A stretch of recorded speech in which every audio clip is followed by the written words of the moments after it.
Chapter 6 The Little House. Foolish Tootles was now standing like a conqueror over Wendy's body, when the other boys sprang, armed, from their trees. "You are too late," he cried proudly. "I have shot the Wendy. Peter will be so pleased with me." Overhead, Tinker Bell shouted, "Silly ass!" and darted into hiding. The others did not hear her. They had crowded round Wendy, and as they looked, a terrible silence fell upon the wood. If Wendy's heart had been beating, they would all have heard it.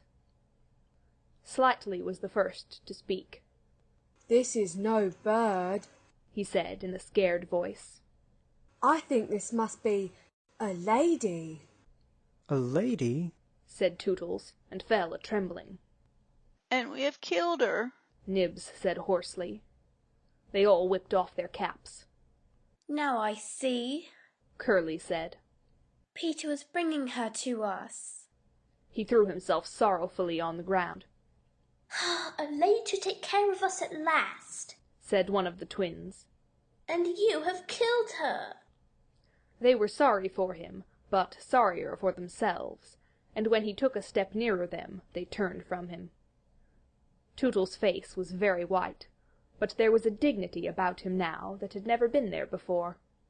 "I did it," he said, reflecting. "When the ladies used to come to me in dreams, I said, 'Pretty mother, pretty mother.' But when at last she really came, I shot her." He moved slowly away.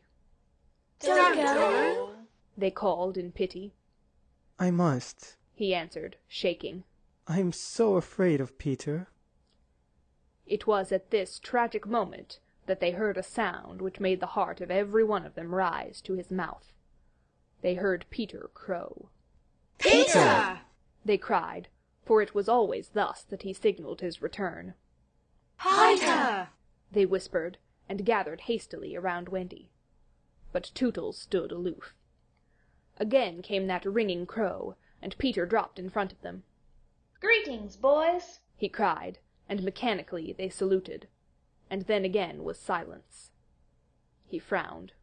"I am back," he said hotly. "Why do you not cheer?" They opened their mouths, but the cheers would not come. He overlooked it in his haste to tell them the glorious tidings. "Great news, boys!" he cried. "I have brought at last a mother for you all." Still no sound, except a little thud from Tootles as he dropped on his knees. "Have you not seen her?" asked Peter, becoming troubled. "She flew this way." "Ah, me," one voice said, and another said, "Oh, mournful day." Tootles rose. "Peter," he said quietly. "I will show her to you." And when the others would still have hidden her, he said, "Back, twins, let Peter see." So they all stood back and let him see, and after he had looked for a little time, he did not know what to do next. "She is dead," he said uncomfortably. "Perhaps she is frightened at being dead." He thought of hopping off in a comic sort of way till he was out of sight of her, and then never going near the spot any more. They would all have been glad to follow if he had done this. But there was the arrow. He took it from her heart and faced his band. "Whose arrow?" he demanded sternly. "Mine, Peter," said Tootles, on his knees. "Oh, dastard hand!" Peter said, and he raised the arrow to use it as a dagger. Tootles did not flinch. He bared his breast. "Strike, Peter," he said firmly. "Strike true." Twice did Peter raise the arrow, and twice did his hand fall. "I cannot strike," he said with awe. "There is something stays my hand." All looked at him in wonder, save Nibs, who fortunately looked at Wendy. "It is she!" he cried. "The Wendy lady. See her arm?" Wonderful to relate, Wendy had raised her arm. Nibs bent over her and listened reverently. "I think she said, 'Poor Tootles,'" he whispered. "She lives," Peter said briefly. Slightly cried instantly, "The Wendy lady lives!" Then Peter knelt beside her and found his button. You remember she had put it on a chain that she wore round her neck. "See," he said. "the arrow struck against this. It is the kiss I gave her. It has saved her life. I remember kisses. Slightly interposed quickly. Let me see it. Aye, that's a kiss. Peter did not hear him. He was begging Wendy to get better quickly, so that he could show her the mermaids. Of course she could not answer yet, being still in a frightful faint, but from overhead came a wailing note. Listen to Tink, Said Curly. she's crying because the Wendy lives. Then they had to tell Peter of Tink's crime, and almost never had they seen him look so stern. Listen, Tinker Bell, He cried. I am your friend no more. Be gone from me forever. She flew on his shoulder and pleaded, but he brushed her off. Not until Wendy again raised her arm did he relent sufficiently to say, Well, not forever, but for a whole week. "Do you think Tinker Bell was grateful to Wendy for raising her arm? Oh dear no, never wanted to pinch her so much. Fairies indeed are strange, and Peter, who understood them best, often cuffed them. But what to do with Wendy in her present delicate state of health? Let us carry her down into the house. Curly suggested. Aye, Said slightly. that is what one does with ladies. No, no, Peter said. you must not touch her. It would not be sufficiently respectful. That Said slightly. is what I was thinking. But if she lies that, Tootles said. she will die. Aye, she will die. Slightly admitted. But there is no way out. Yes, there is. Cried Peter. Let us build a little house round her. They were all delighted. Quick, He ordered them. bring me each of you the best of what we have. Gut our house. Be sharp. In a moment they were as busy as tailors the night before a wedding. They scurried this way and that, down for bedding, up for firewood, and while they were at it, who should appear but John and Michael? As they dragged along the ground, they fell asleep standing, stopped, woke up, moved another step, and slept again. John, John, Michael would cry, wake up! Where is Nana, John? And Mother? and then John would rub his eyes and mutter. It is true, we did fly. You may be sure they were very relieved to find Peter. Hello, Peter. They said. Hello. Replied Peter amicably, though he had quite forgotten them. He was very busy at the moment, measuring Wendy with his feet to see how large a house she would need. Of course he meant to leave room for chairs and a table. John and Michael watched him. Is Wendy asleep? They asked. Yes. John, Michael proposed. let us wake her and get her to make supper for us. But as he said it, some of the other boys rushed on, carrying branches for the building of the house. Look at them! He cried. Curly, Said Peter in his most captain-y voice. see that these boys help in the building of the house. Aye, aye, sir. Build a house? Exclaimed John. For the Wendy. Said Curly. For Wendy? John said, aghast. Why, she's only a girl. That Explained Curly. is why we are her servants. You, Wendy's servants? Yes, Said Peter. and you also. Away with them. The astounded brothers were dragged away to hack and hew and carry. Chairs and a fender first. Peter ordered.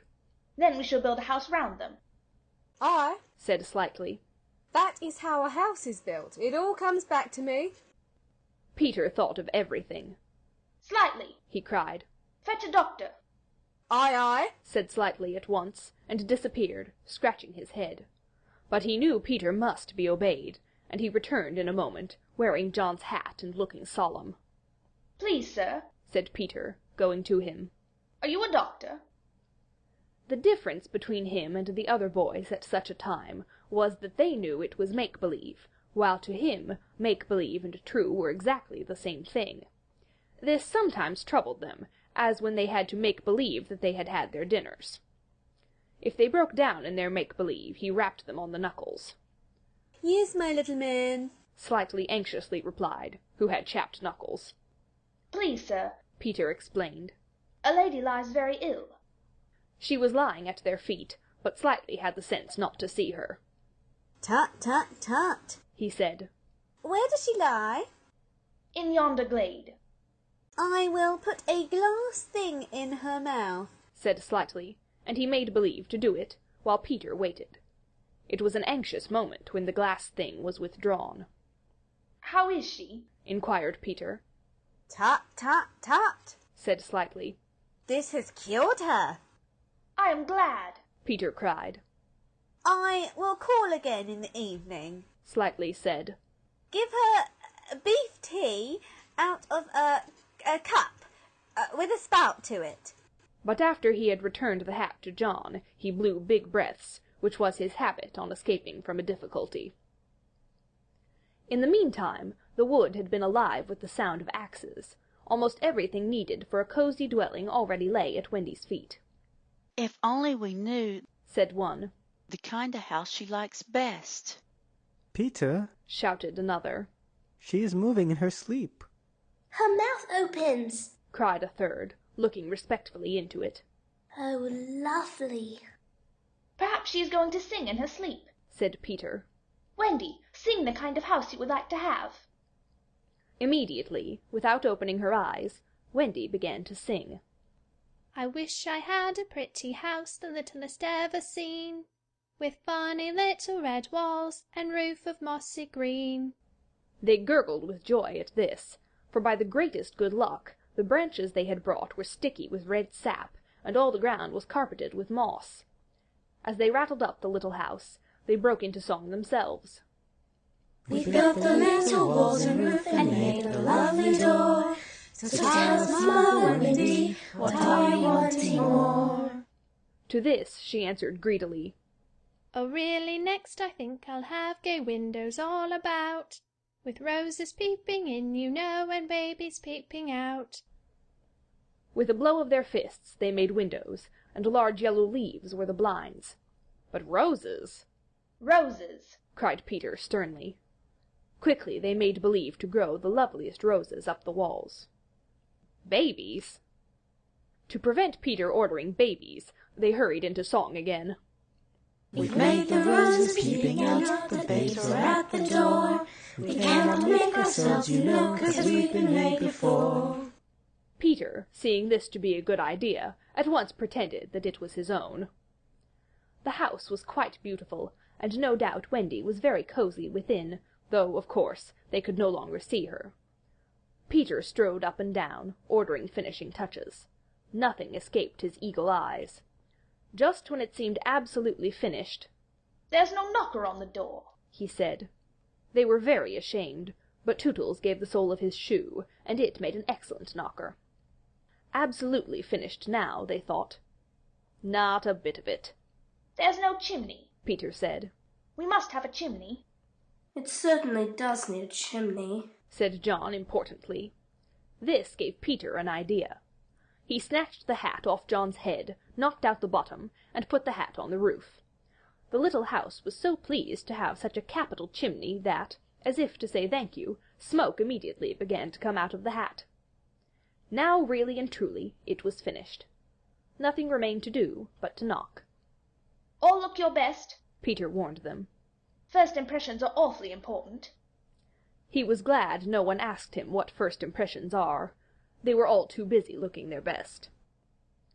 He knocked politely, and now the wood was as still as the children, not a sound to be heard except from Tinker Bell, who was watching from a branch and openly sneering. What the boys were wondering was, would anyone answer the knock? If a lady, what would she be like? The door opened, and a lady came out. It was Wendy. They all whipped off their hats. She looked properly surprised, and this was just how they had hoped she would look. Where am I? She said. Of course Slightly was the first to get his word in. Wendy, lady, he said rapidly. For you we built this house. Oh, say you are pleased, cried Nibs. Lovely, darling house, Wendy said, and they were the very words they had hoped she would say. And we're your children, cried the twins. Then all went down on their knees, and holding out their arms, cried, "Oh, Wendy, lady, be our mother." Ought I? Wendy said, all shining. Course it's frightfully fascinating, but you see I am only a little girl. I have no real experience. "That doesn't matter," said Peter, as if he were the only person present who knew all about it, though he really was the one who knew least. What we need is just a nice motherly person. Oh dear, Wendy said. you see, I feel that is exactly what I am. It is! They all cried. We saw it at once. Very well, She said. I will do my best. Come inside at once, you naughty children. I am sure your feet are damp, and before I put you to bed, I have just time to finish the story of Cinderella. In they went. I don't know how there was room for them, but you can squeeze very tight in the Neverland. And that was the first of the many joyous evenings they had with Wendy. By and by she tucked them up in the great bed in the home under the trees, but she herself slept that night in the little house, and Peter kept watch outside with drawn sword, for the pirates could be heard carousing far away, and the wolves were on the prowl. The little house looked so cozy and safe in the darkness, with a bright light showing through its blinds, and the chimney smoking beautifully, and Peter standing on guard. After a time he fell asleep, and some unsteady fairies had to climb over him on their way home from an orgy. Any of the other boys obstructing the fairy path at night they would have mischiefed, but they just tweaked Peter's nose and passed on.